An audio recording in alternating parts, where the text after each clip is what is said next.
Olá, olá! Chegamos à nossa última mensagem da nossa série de mensagens, Acalma e Confia no Pai.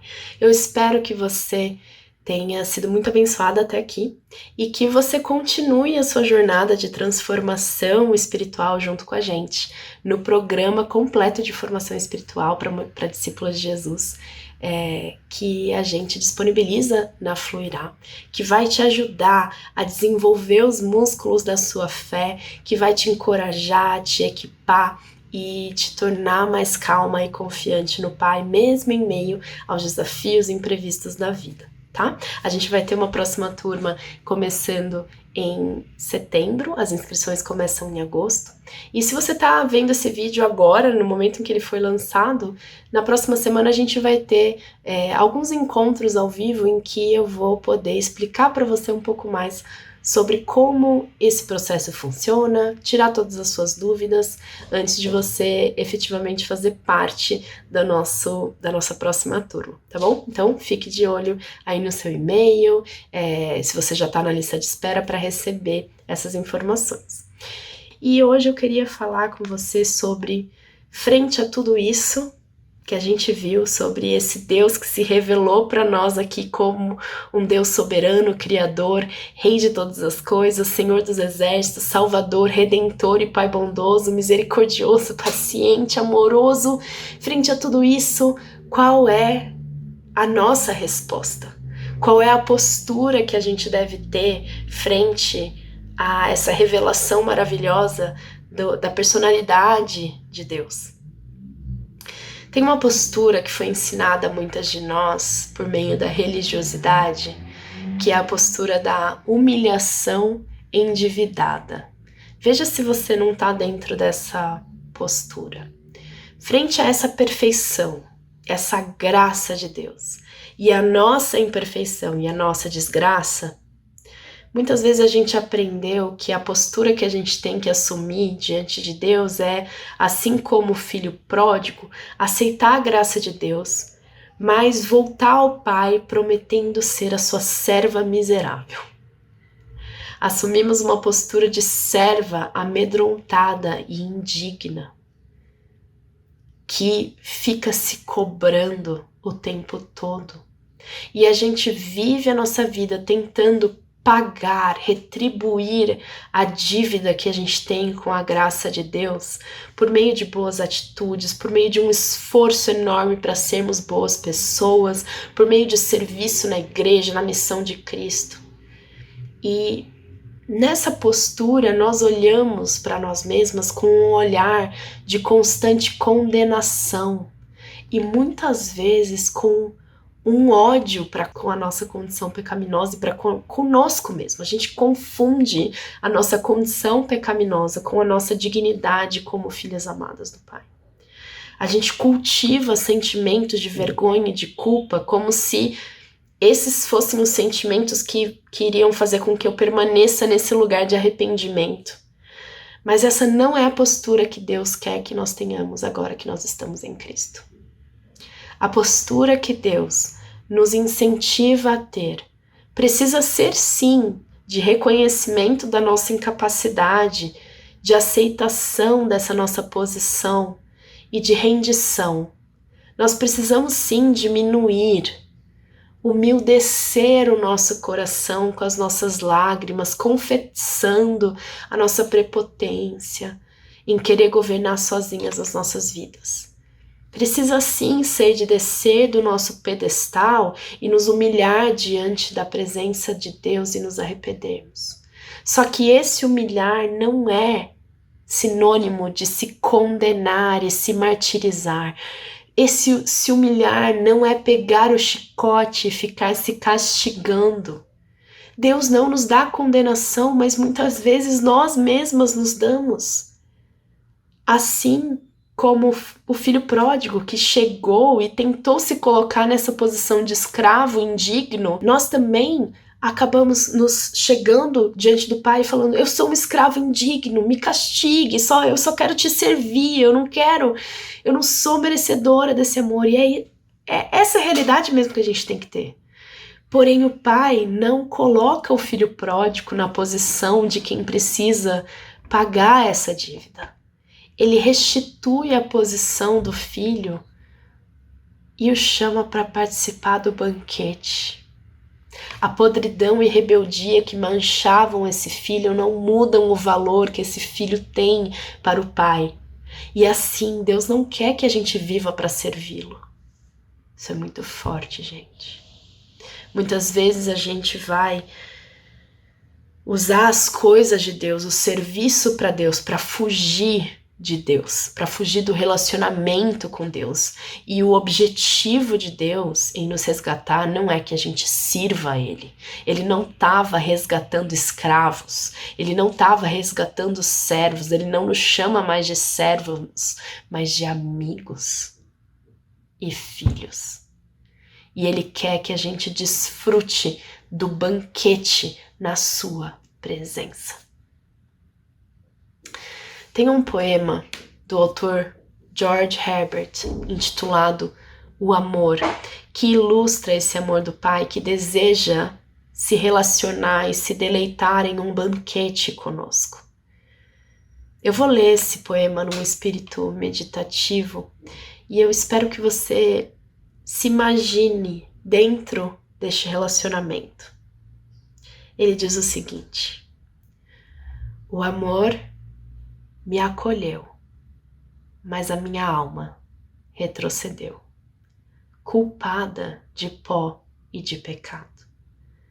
Mas, clarividente o amor, vendo-me hesitar, desde meu primeiro passo, aproximou-se de mim com doçura, perguntando-me se alguma coisa me faltava. Um convidado, respondi, digno de estar aqui. O amor disse, tu serás o convidado. Eu?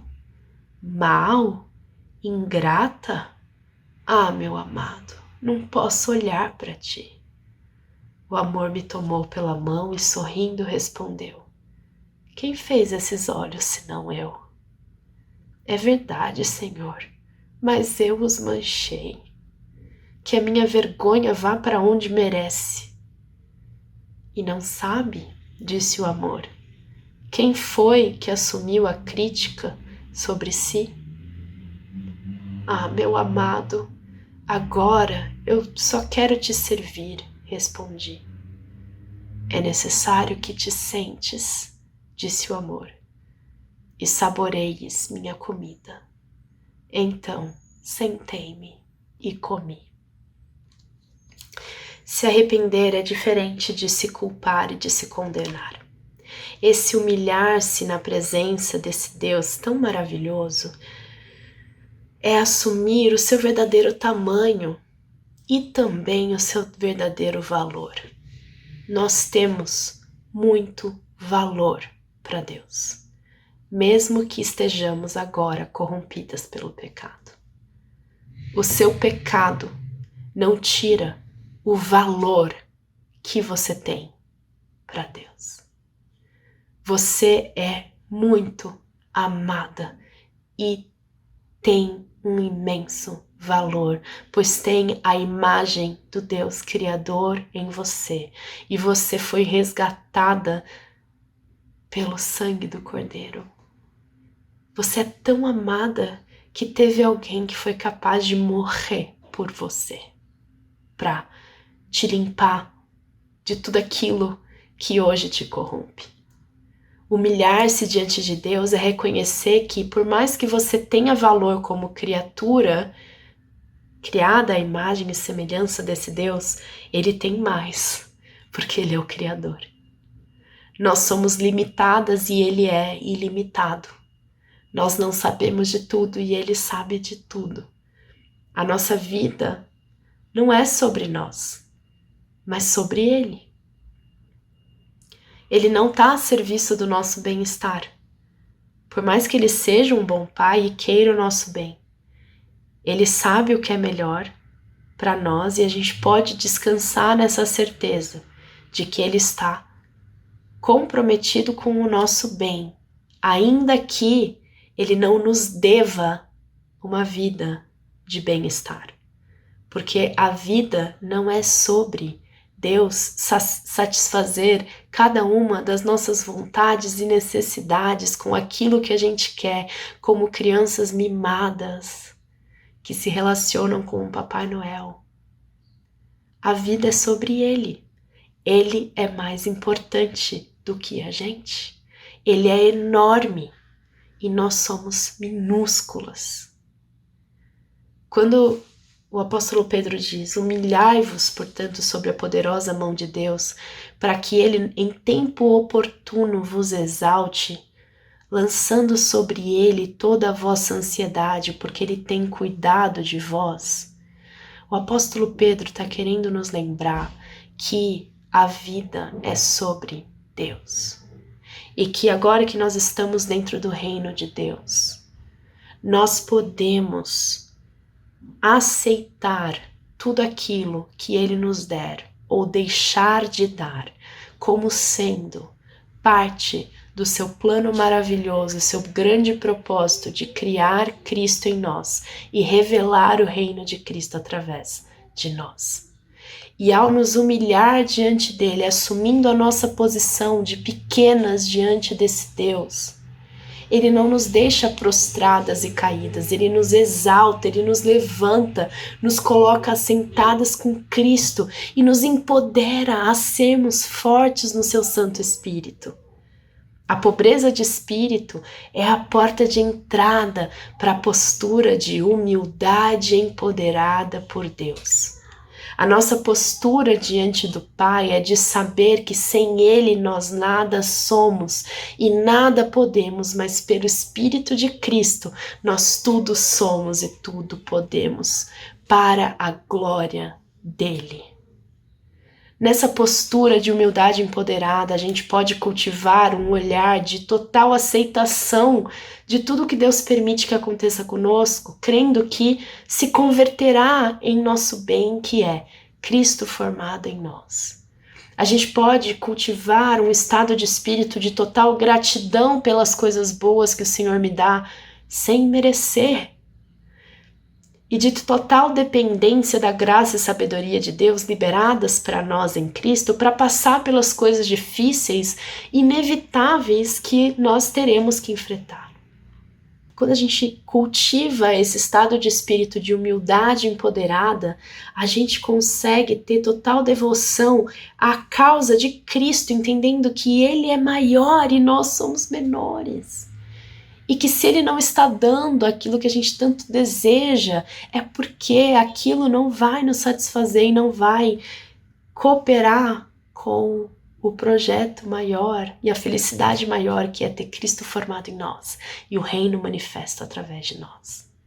Quando a gente cultiva essa postura e esse estado de espírito de humildade empoderada, nós podemos olhar para a vida com curiosidade, com abertura, com flexibilidade, com adaptabilidade, entendendo que nós não somos senhoras do nosso destino, mas o Senhor do nosso destino é bom e confiável, e Ele está presente conosco até o fim. Na humildade empoderada, nós nos esvaziamos do nosso ego, da nossa prepotência, da nossa autorreferência, da nossa autossuficiência e reconhecemos nossa total dependência da graça de Deus para tudo. E a gente treina o nosso olhar a perceber a presença e o poder do Espírito Santo de Jesus que habita em nós, em cada pequeno passo dos nossos dias, nos enchendo de graça e sabedoria. A gente treina os nossos sentidos para perceber o que nos acontece e não reagir por instinto ou por impulso, mas a antes entregar para Ele, a levar cativo tudo aquilo que poderia se transformar em preocupação, levar cativo em oração, para ouvir sua voz, obedecer e descansar na certeza de que Ele está presente, nos capacitando e direcionando. Isso tudo só é possível quando a gente integra cada momento do nosso dia através de práticas espirituais que vão nos treinar a estar conscientes da presença de Deus e treinar as nossas mãos a se abrir em rendição constante para a gente permanecer nesse estado de espírito de humildade empoderada. É isso que a gente faz no nosso programa de formação espiritual. Ao longo de um ano, a gente te dá os recursos, as ferramentas, os exercícios para que você possa treinar a sua fé a permanecer nesse lugar. E assim, encontrar esses recursos no momento da aflição. O caminho para a gente confiar plenamente no Pai é deixarmos para trás os nossos velhos pressupostos sobre Deus e entrarmos no relacionamento de intimidade que Jesus tem com o seu Pai. E a gente faz isso através do arrependimento, que é o reconhecimento da nossa pequenez e necessidade diante de Deus. E ao mesmo tempo, o maravilhamento frente à sua grandeza e majestade e generosidade para conosco em Cristo Jesus. Assumindo a postura de humildade empoderada que o nosso Jesus tinha diante do Pai, a gente aprende com Ele a liberdade, leveza e força de sermos mansos e humildes de coração. Diante do nosso Pai, que é soberano, compassivo, justo, santo, próximo, misericordioso, sempre pronto a perdoar e lento a se irar. O Deus que se revelou como Pai de Jesus Cristo é também um bom Pai para nós. Você tem um bom Pai. Podemos perder o controle e obedecê-lo mesmo sem saber o porquê. Mesmo sem termos vontade, mesmo que pareça que vá nos levar para a morte e para a dor e para o sofrimento, mas a gente pode ter certeza de que o fim, a finalidade última que Deus tem para nós, assim como para o seu Filho amado, não é a morte, mas é a ressurreição e é a alegria completa na sua presença, e tudo vai cooperar para esse bem, e que Ele está comprometido em nos perseguir com bondade, fidelidade, nos receber de volta para casa todas as vezes que a gente precisar, até que Cristo seja formado em nós e o reino seja plenamente revelado. Você pode confiar de todo o coração que esse Deus Pai está te conduzindo para um final feliz, mesmo que o meio do caminho seja confuso. Espero que essas mensagens tenham tocado profundamente seu coração. Isso aqui é só um aperitivo, é uma degustação de tudo aquilo que a gente conversa ao longo de um ano com mais profundidade, intensidade, praticidade no programa de formação espiritual para mulheres cristãs, Acalma e Confia, da Fluirá. O nosso objetivo nesse programa é que você desenvolva a sua fé para navegar o caos da vida, mantendo paz de espírito, mantendo calma e confiança. Isso é possível através do treinamento da nossa alma com disciplinas espirituais. E antes que você se assuste com esse nome, disciplinas espirituais, são hábitos, na verdade, hábitos de vida de Jesus, que são extremamente possíveis de serem aplicados hoje no nosso cotidiano moderno.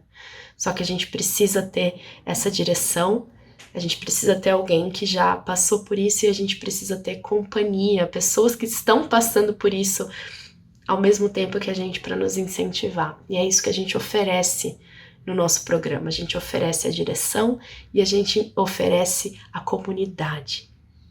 Então, ao longo de 12 meses, você vai ter o meu acompanhamento pessoal de tutoras da nossa comunidade, ex-alunas que já passaram por todo esse processo, estão vivendo os desafios do dia a dia, da maternidade, do trabalho, do cuidado da casa, do casamento, do namoro, da faculdade, e que estão comprometidas em desenvolver a sua fé através de hábitos diários, de rendição ao nosso Senhor Jesus, que faz com que a gente cultive essa postura para com a vida e para com Deus, de humildade empoderada, que nos traz uma liberdade, uma leveza e uma força sem fim.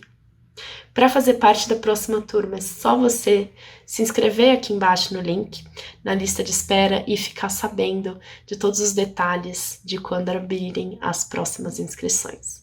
Foi uma alegria sem fim estar com vocês ao longo dessa jornada.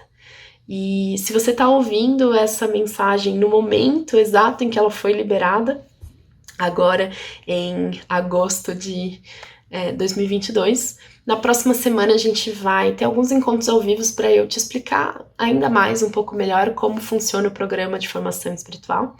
E eu te espero por lá para a gente poder tirar todas as suas dúvidas e para que você possa se preparar para essa jornada de transformação espiritual com a gente. Um grande beijo e até a próxima!